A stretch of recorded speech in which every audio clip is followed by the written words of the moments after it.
7 number का देखेंगे अपन। अपने पास x बराबर क्या दे रखा है 3 की पावर 1/3 प्लस 3 की पावर-1/3। देन आपको फाइंड करना है 3x³ माइनस 9x। तो इसमें ऑप्शन दे रखे हैं ए बी सी डी। अब इनमें से क्या ऑप्शन करेक्ट होगा? तो क्वेश्चन को ध्यान से देखेंगे कि अपने पास x इक्वल टू क्या दे रखा है 3 की पावर 1/3 प्लस 3 की पावर-1/3। लेकिन यहाँ तो अपने पास x³ में आ रहा है और x में आ रहा है। इसका मतलब मुझे कहीं ना कहीं इस x का क्या करना पड़ेगा, क्यूब करना पड़ेगा। तो मैं क्या कर दूंगा, x का क्यूब करूंगा तो यहाँ पर हो जाएगा 3 की पावर 1/3 प्लस 3 की पावर-1/3 का क्यूब। ठीक है, अभी क्यूब कर दिया अपने, लेकिन आपको याद होना चाहिए कि a प्लस बी का क्यूब कितना होगा। तो a प्लस बी का क्यूब होगा a³ प्लस b³ प्लस अपने पास 3ab और a प्लस b। ठीक है, ये फार्मूला आपको याद होना चाहिए, तभी आप यहाँ पर अप्लाई कर सकते हो। a की तरह कौन काम करेगा 3 की पावर 1/3 और b की तरह कौन काम करेगा 3 की पावर-1/3। तो आगे करेंगे अपन x³ as it is plus a³ का मतलब 3 की पावर 1/3 का क्यूब प्लस b³ मतलब 3 की पावर-1/3 का क्यूब प्लस 3 a की जगह कौन है 3 की पावर 1/3, b की जगह कौन है 3 की पावर-1/3 और a प्लस बी मतलब 3 की पावर 1/3 प्लस 3 की पावर-1/3। समझ में आ गया? आपको ये फार्मूला याद हो तो आप आसानी से कर सकते हो इसको।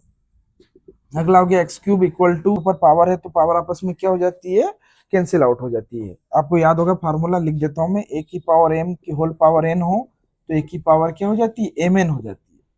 ठीक है, तो x³ बराबर इससे कैंसिल हो गया तो 3 बनेगा प्लस इससे ये माइनस है, यहाँ पर फिर गलती मत कर देना, माइनस है। 3 से 3 कैंसिल हो गया तो 3 की पावर-1 हो जाएगा, यहाँ पे भी माइनस है तो +3 और ये क्या हो जाएगा, बेस सेम हो तो पावर ऐड हो जाएगी तो 3 की पावर 1/3 माइनस 3 की पावर-1/3 और ये हो जाएगा 3 की पावर 1/3 और 3 की पावर-1/3 किसके इक्वल टू है x के, तो यहाँ पर आप x लिख सकते हो।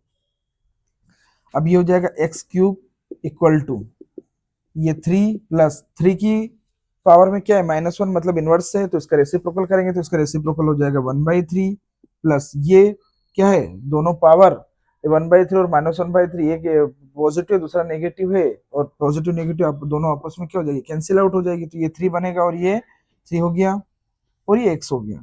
ये x³ इक्वल टू, अब यहाँ पर देखिए ध्यान से, यहाँ पे ध्यान से देखिए, ये जो बनेगा ये 3 की पावर 0 बनेगा। ठीक है, याद रखना ये 1/3 -1/3 3 की पावर 0 और 3 की पावर 0 किसके बराबर होता है 1 के, तो इसको लिखने से मतलब नहीं है, डायरेक्ट x लिख देता हूं मैं। अब यहाँ पर देखेंगे आप, यहाँ पर इसके नीचे कौन है 1 और इसके नीचे 1 है, तो मुझे क्या लेना पड़ेगा इसका एलसीएम। एलसीएम लूंगा तो नीचे कितना आएगा 3, जब नीचे 3 आएगा तो 1 की डबल 3 तक बोलो तो 3 और ऑलरेडी 3 ऊपर है, 3 से 3 कैंसिल आउट 1 हो गया और 1 की डबल 3 तक बोलो तो 3 और ऊपर कौन है 3x, तो ये हो जाएगा। अब यहाँ पर कौन है, अपॉन में 1 और इक्वल टू में, इसका मतलब इस 3 का इधर क्रॉस मल्टीप्लीकेशन हो जाएगा और 1 का क्रॉस मल्टीप्लीकेशन इधर हो जाएगा, तो 3 इधर आएगा तो कितना होगा 3x³, ये और ऑलरेडी इधर है 3 इंटू 3 9 हो गया प्लस 1 और ये हो जाएगा प्लस 3 इंटू 3 9x।